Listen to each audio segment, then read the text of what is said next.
Buffalo Wild Wings, one of the more popular wing establishments, fast food establishments that are out there. This one is really interesting in that I'm going to be recommending for our first option, the naked tenders, 4 pieces of them. Simply because there's just not all these additives from the rubs and the sauces that then create a less healthy meal. But I'm also going to give you a ranking of what I think are the best options based on sodium and sugar and all of the additives. But just basing on option number 1, if you're going to go with the naked tenders and you're able to do it, it's a much healthier version. It reduces your sodium intake significantly, as well as your fat and sugar intake if you were to have alternatively gotten a sauce or a rub. And then we're also going to pair those naked tenders with a lot of those carrots and celery that they come with for healthy carbohydrates on the side that'll really help to fill you up and kind of fill that gap that the naked tenders might, that small gap that the tenders might leave in helping to keep you full.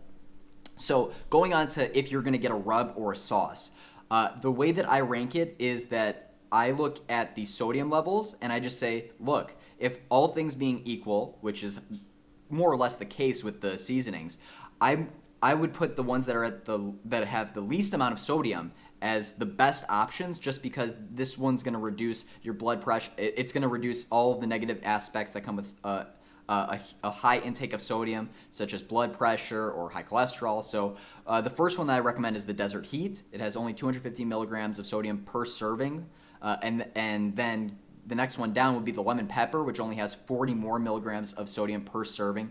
Both of these are more or less interchangeable, depending on what your preference is on taste and your ability to handle heat and spiciness. So if you're not somebody who can handle spiciness very well, the lemon pepper is your go-to. It has a little bit more sodium, but you'll actually be able to eat it. And then if you are able to handle the spice, the Desert Heat is actually a little bit healthier because it's less sodium, but again, you have to be able to handle that heat. Then third is the Chipotle Barbecue. It has 360 milligrams of sodium per serving. So that's significantly more than the first two. Well, at least the first one, it's 110 more milligrams, and then it's significantly more than the lemon pepper as well. Then moving on, the fourth option would be the Buffalo. That has 480 milligrams of sodium, so that's your fourth best one. And then coming in last is actually the Salt and Vinegar. You'd think that something that's super simple of a rub would actually have the least amount of sodium, but in fact, it actually has the most. So 540 milligrams as compared to our number 1, which is Desert Heat at 250 milligrams per serving. So best options, the Desert Heat and Lemon Pepper. Then it's Chipotle Barbecue. And then trailing behind it would be the Buffalo and then the Salt and Vinegar. Now, the reason why I recommend these seasonings and rubs versus sauces is because those sauces have something called, it has empty calories, but those empty calories come from the actual added sugars that are in those sauces. And so unlike the natural sugars that come from fruit and vegetables, these additive sugars are not as healthy for you. And on top of that, we can't combat in the short term sauces, but we can combat sodium in the short term with drinking more water because we'll be able to flush it out quicker. So long term, it's not as good to have either, right? But at least in the short term, we have a way to combat the sodium, and we know we need some of it in our system to help it function well. Versus the sauces, which is the ones that I never recommend because of the fact that we just really don't have a good way to combat it, and sugar is really, really bad for you when it doesn't come from a nutritional source like fruits or vegetables. So moving on to option number 2, the classic chicken wrap. So I would choose the grilled chicken breast instead of the fried. Again, this is because we reduce our butter intake, we reduce our bad fat intake, and we increase the amount of nutrients we get that are lost in that cooking process. Then the second thing is you should choose the dry seasoning over sauce if you need the flavor. In the most ideal case, you want to go with plain because that really is the best option to reduce your sodium intake or your sugar intake and reduce any of the additives that come with those. Also included in this wrap is lettuce, which is rich in antioxidants and improves heart health. Tomatoes, which are again good for heart health, helps to fight cancer. Salsa helps to improve immunity, helps to stabilize your blood sugar levels, and helps to improve the water that's going through your system.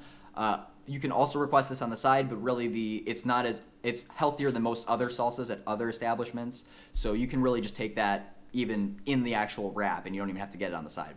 The flour tortilla isn't ideal, but I think that this is necessary to the actual meal for it to not just become a salad. If you can get a corn tortilla, you can request it, but I imagine they typically don't have that. I would skip the cheddar jack cheese blend due to the high fat and sodium content. Again, we have enough protein from that grilled chicken. We don't need to add any more saturated fat and sodium at the expense of getting maybe 4 to 5 more grams of protein. And then lastly, skip the tostada chips. They're simply empty calories. They're not going to help the actual meal. If you do decide to go to the salad route, I would recommend the garden chicken salad. Again, we want that grilled chicken breast instead of fried, which means we'll have, again, less butter intake, more nutrients, and less empty calories.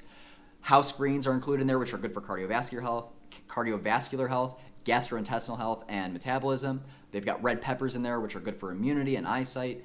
Cucumbers, which are anti-inflammatory and really help to give you recovery if you're working out a lot from the soreness. Onions have lots of nutrients, antioxidants, and help to improve heart health. And then the things that we're going to request are that we're going to skip the Parmesan cheese, again, due to the high fat and sodium content, as mentioned before. Skip the croutons because those are empty calories. Those are carbohydrates that are not benefiting our health. Skip the lemon vinaigrette or have it on the side so that you control how much is going into there. But again, these are added sugars. They're not healthy. They're not nutritious, so we want to avoid them at all costs. And then skip the garlic toast. Again, these are just empty carbohydrates. They're not really benefiting you as much, and they're just not helping you in the long term to have or the short term to have a practical, healthy meal. And then lastly, the second salad that you can get is the Santa Fe salad. Again, we're going to have grilled chicken breasts in there. I won't go through that again. You know that this is better than fried. Corn that assists in digestion and promotes nerve health. Jalapenos are actually good if you want some sweet and spice to your bowl. They assist in weight loss and relieving pain, as well as preventing stomach ulcers.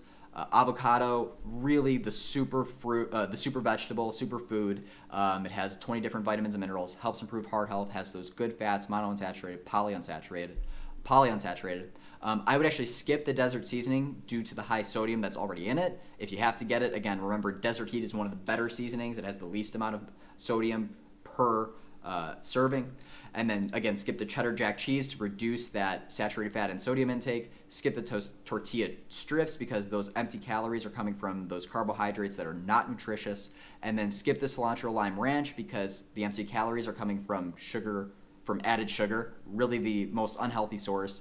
And then skip the flour tortillas because, again, empty calories. Those aren't even corn tortillas, which have some fiber in them. And you already have enough from the vegetables and the corn and the avocado that's already in the actual salad.